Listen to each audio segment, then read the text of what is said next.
What if I told you that abstaining from sex is so much easier than you think it is and has so many more benefits than you think it does?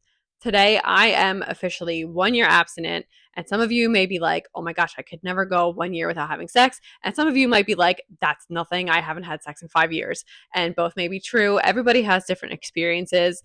But from my own personal experience, I have not gone this long, especially intentionally, without having sex since I first became sexually active. So that was a really big personal accomplishment for me. And I have experienced such dramatic changes in my personal life, both internally and externally, in the best way. And I think it's so important to share them with you guys because I truly believe that these are universal experiences. They are not unique to me. And I think hopefully somebody coming across this video who is kind of a little bit lost, maybe stuck in something that she doesn't want to be in, will realize that taking a step back isn't as hard as you think it is. I know everybody wants love, connection, validation, but if you can truly spend a season focusing on yourself, it's temporary, it doesn't have to be forever. I promise you the benefits you're going to gain from that are so worth it. To be clear, when I'm talking about abstinence, I am not talking about not having sex in your long-term, committed, intentional partnership. I am talking about your casual sex, your situationships, your hookups, and your one-night stands, your hedonistic relationships, if you will. And no shade at all or judgment on those types of relationships. I have had many a hedonistic relationship, and that is why I'm able to speak on being abstinent now and the difference that it's made in my life. I don't really have a script for this video, so I'm just going to jump right in.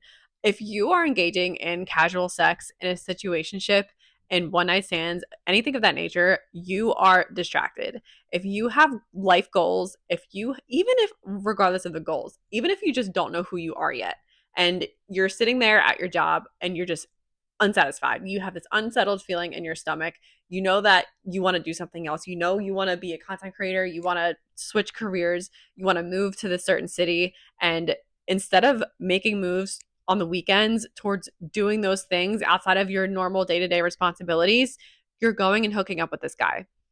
You are taking away your mental capacity, your emotional capacity, and your creative capacity by wasting it having this even if it's amazing, even if you're having a great sexual experience with this guy, that's the only benefit, is that short little burst of pleasure that you experience for that moment. And then that's it. You just wasted all of that time doing that. And as a woman, I know if you're having great sex with a situationship, with something casual, whatever it is, you probably like him, because it's rare that there's a really attractive man who you're having really good sex with that you don't like. So let's not kid ourselves. He's taking up space in your mind. He's influencing your decisions, and he is a humongous distraction from what you should really be doing. Abstaining from sex and eliminating that kind of distraction is going to catapult you into success. It is literally going to change your life. I know I mention this all the time. If anyone actually watches my other videos, I literally talk about it all the time. You're probably sick of hearing it, but sorry, I literally work a full-time job. I'm in grad school. I'm doing this content thing. I have a high energy working job. I have to work every single day. I am so busy. My plate is so fucking full. And I could not imagine if I had let a situationship come into my life or had taken up my time, energy, and emotional and mental state just focusing on something or that's meaningless, essentially. I would not have gotten as far as I have and made all the progress that I did from a year ago if I was worried about fucking some guy. Your sexual energy is your creative energy. And by saving that and harnessing it into whatever creative projects or goals that you have in your own life is going to work out so much better than wasting it on sex with a man. I promise you that. Abstaining from sex is actually extremely beneficial when you are even choosing to date. If you are in a place in your life where you're like, hey, I do have my shit together, I know who I am, I know what I want, let me go intentionally date, do not have sex with these men. You are able to form no emotional ties with somebody who may not even stick around or be right for you. You have such better mental clarity in who you're dealing with. There is a phrase, dickmatized. It sounds so gross and cringy coming out of my mouth, but it is so true. When you have sex with someone, it completely clouds your judgment, and it's just all the chemicals and hormones and everything. And then you get all like the lovey-dovey feeling. And it fucks everything up. It is so crucial to have discernment when you are freshly dating somebody new and to be able to pick up on the red flags if they're masking or pretending to be somebody that they're not. And it's really difficult to do that when you already have a sexual and emotional relationship with them. If you decide to have sex with someone early on in dating, before there's any kind of conversation about exclusivity, and you just assume it's going that way because now you guys are engaged in a sexual relationship, the lines are going to be blurred. It's probably an environment where you're going to get strung along because does he like you enough to have you as a girlfriend? No, but does he want to keep having sex with you? Yes. So that is avoiding situationships 101. Abstain from sex until there is an absolute conversation that's unmistakable about exclusivity and real potential moving forward and what the expectations are. I was in a relationship that ended about a year ago, and I, in the meantime, have downloaded Hinge. I've looked, I've window shopped, but I've said to myself, is this really what I want to do? Like, do I have the desire? Yes. Do I want connection, validation, all the above? Of course I do. But is that just going to have me repeat a cycle? What did I need to learn from my relationship that I can carry over into the eventual next relationship? Am I ready for the next relationship? No. So why am I going to waste my time going on Hinge and engaging in something meaningless that's going to cloud my judgment, get my emotions involved and take me off the track of getting to where I want to go in life and getting rid of that unsettled feeling and becoming more of myself. So, choosing to be abstinent is a great way to truly heal from any past relationship.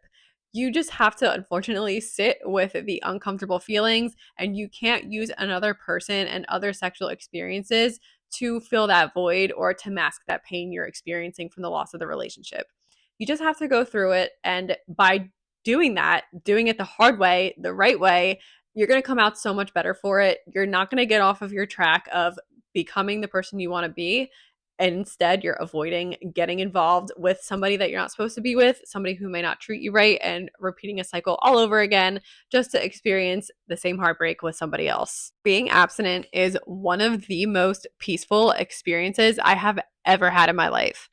I sleep like a goddamn baby, like a toddler on melatonin being abstinent. My health is 0% at risk. Even if you are in the most loving, long term, intentional, committed partnership, I'm sorry, people are imperfect. As small a percent of the chance that there is still a chance of somebody being imperfect and putting your health at risk. I don't have that risk. I also don't have the risk of unwanted pregnancy. And someone like me, who is, if I ever become a mom, is going to be extremely intentional about how that happens, when that happens, and who that happens with, knowing that that is not even a thought in the room is such an incredibly peaceful feeling. My nervous system is so regulated. I have nobody texting me at the small hours of the night. I have nobody playing with me, like being hot and cold, texting me, when they want to come around a couple days and then ghosting when they don't want to come around. I am so happy with the state of my being, for lack of a better term.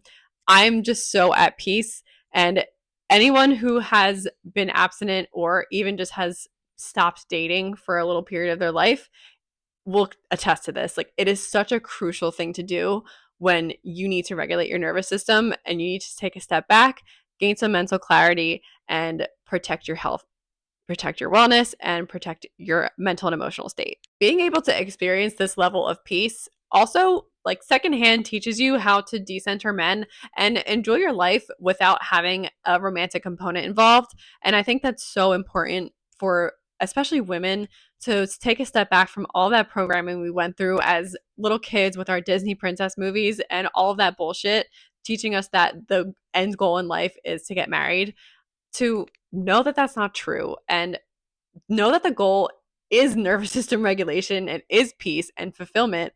And you are able to experience that, no questions asked, without a romantic partner, without having sex, without all of that involved. So when you are able to reach that level of confidence and self-assuredness, your standards for what and who you allow in your life literally skyrocket. Being abstinent has given me the mental clarity to reflect on my past relationships and see where my standards were at and what I tolerated when I was in those relationships. And even though I look back on them with disgust and hurt and shame, I shouldn't. Those are feelings I still need to work through. But regardless, that's something that I can heal from and change moving forward. And I don't think I would have the ability to do that if I was still being digmatized and allowing other people to enter my life and treat me a certain way because that's what I allowed based on the desire to have that validation, connection, sexual experience, etc., whatever. All of that to say, spending a good amount of time in abstinence is going to fundamentally change you as a person. It is going to allow you to transform your life with your goals in a year, 2 years' time, maybe even less. It's going to allow you to reflect on your past experiences, realize what you tolerated and what you won't tolerate going forward. It's going to allow you to date more intentionally and not get hung up on shit that doesn't matter. It is going to regulate your nervous system, and it's going to be the most peaceful, self-discovering period of your life that you could ever give yourself. There is a season in life for everything. Like I said before, if you're already in a place where you know yourself, you love yourself, you've got everything going for you, and you just want to have fun, girl, go have fun. I'm not here to tell anyone how to live their life. I'm here to share my experiences and what I know to be true so that you can live a better life if you want to. Thank you so much for watching. My grad school semester just actually ended a week ago, so I do have the whole summer to actually focus on making videos. So I hopefully will be posting more consistently. I appreciate any love and attention that my videos have gotten. I really hope they're helpful. Love you guys. Thanks for watching. I'll see you in the next one.